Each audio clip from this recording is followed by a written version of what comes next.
And like I said, if you read that the draft, the Alito draft, it's all very clear, like the roadmap that they're laying out. And and it's not going to stop at just like quote unquote social issues like women's rights or gay rights or contraception. Matt, as you said, like Texas is already considering challenging a law mandating that states have to provide public education for its citizens. I mean, like this is like I said, anything that there is nothing that is too far anymore.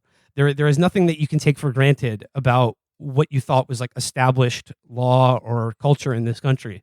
They're going to do it all, and like that means like what they've wanted to do for over 100 years, which is roll back basically the post-New Deal state to a Gilded Age sort of social and economic relations. I think, it's all coming at the federal level. Yeah, there's nothing that can really stop any of this, but there is going to be a pushback, and it's going to be at the state level. I mean, the blue states are essentially going to rediscover the beauty of federalism and are going to refuse to enforce federal legislation.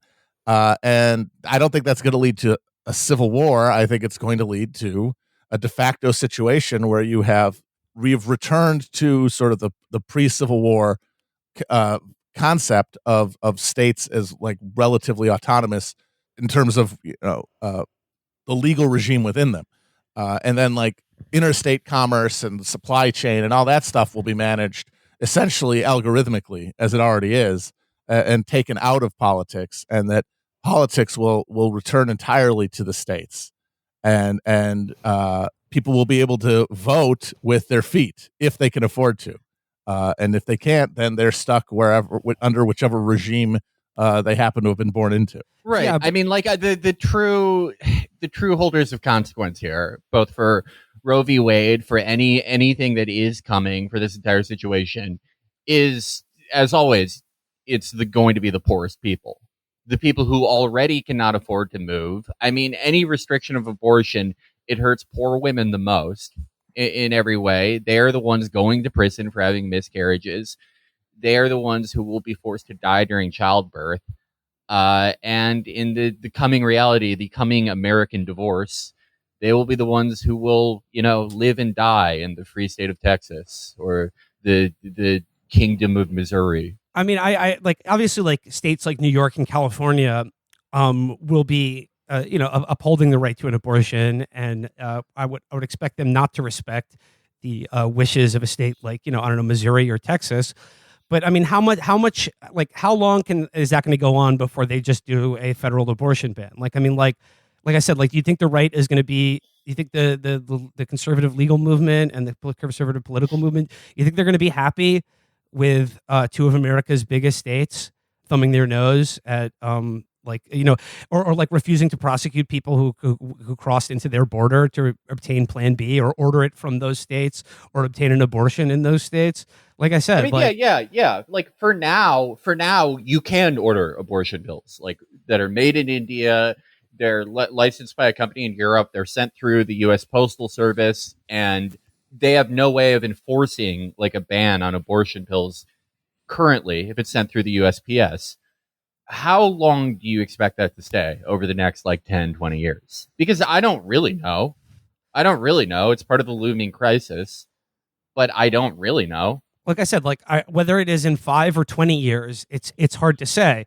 But I think we can pretty much guarantee that if the Supreme Court is allowed to maintain its current authority over our society, the gay rights and the rights to contraception and a host of other, rights that may not be deeply rooted in American traditions, as Justice Alito would have you believe, but nonetheless, ones in which everyone listening to this program has enjoyed their entire life on this planet, are going to be taken away. It's as simple as that. And I don't know if this happens in a deluge or in a drip, but like we cannot assume that it won't happen. And Felix, I'm glad you brought up the point about like the women being prosecuted for their miscarriages, because again, this is the kind of thing that the reasonable Republicans and centrist pundits have assured us for years is it would never happen. But since Roe v. Wade was passed, 1,600 women in this country have been prosecuted for conduct leading up to a miscarriage. Of those 1,600 women, 1,200 of them were prosecuted since 2006.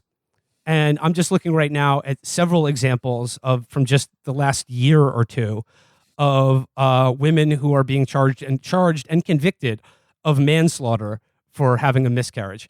There's a case in Alabama of a pregnant woman who was shot in the stomach when she was 5 months pregnant during an altercation with a coworker. The coworker fired on her. And because of Alabama's stand your ground law, the coworker wasn't charged with the death of the fetus, but the woman who was shot was.